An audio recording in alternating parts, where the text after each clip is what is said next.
যখন একটি কন্যা সন্তান প্রসব করে করে নারী ওই ঘরের ভিতরে একটা রহমতের ফেরেশতা আগমন করে।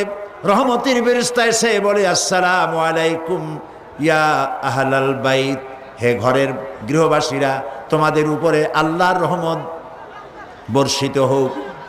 এই কথা বলে ফেরেশতা নবজাতক কন্যার মাথার কাছে গিয়ে তার নূরের তৈরি ডানা বুলাতে থাকে আর বলতে থাকে, এই কন্যা সন্তানটিকে যে আদব শিখাবে, দিন শিখাবে, ভালোবাসবে, আর এটিকে যে আদব আর দিন শিখায়া তাকে সাহায্য করবে, আল্লাহর সাহায্য তার জন্য কিয়ামত পর্যন্ত অব্যাহত থাকবে।